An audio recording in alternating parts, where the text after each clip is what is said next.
vynikajúcom stretnutí aj z vašej strany, teda aj makrotým zahral na konci stretnutia v riadnom hracom čase, teda úspešný polčas.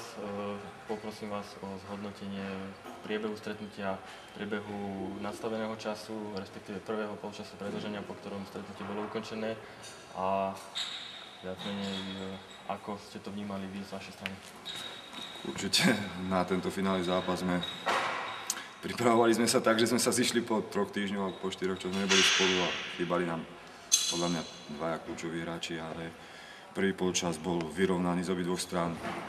Bol také futsalové, veľa do strany, vôbec priamo čiaru to, čo my nevieme hrať, nejako nám nevyhovovalo. Druhý polčas sme to pustili ich, Žilina nech hrá futsal a my sme hrali náš futsal, ktorým sme tu rozhodovali zápasy, že sme čakali na chybu supera a potom kontry a góly.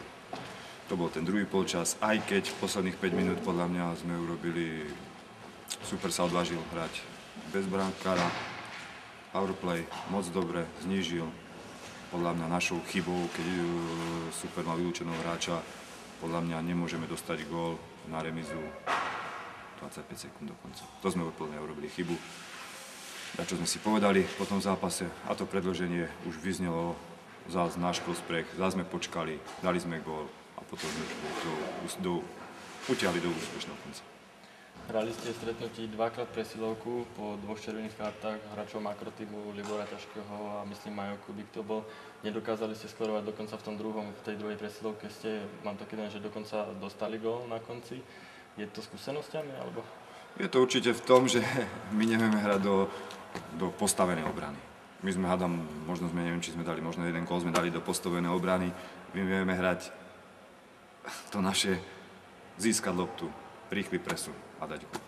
Máte tu perfektné publikum, ženie vás toto publikum do tých výsledkov, ktoré ste podali v pohári celom stredoregiónu? No určite nikto nepočítal s tým, že sa dostaneme takto ďaleko, ale aj keď dneska to publikum podľa mňa bolo na naše pomery bolo málo, lebo to, čo tu bolo, či s Martinom, či s Kysuckým Novým Mestom a nakoniec so Slovmatikom, tak toto bolo dneska taká 1/3, aj keď boli dneska fantastickí, boli to tí hlavní, tí pozbuditeľia a teraz ďaká im, no, keď prídu do Martina 28 divákov a urobili tam domáce prostredie, tak to je asi vynikajúce. Takže ja vám ďakujem pekne za rozhovor a prajem veľa úspechu do ďalších zápasov. Ďakujem.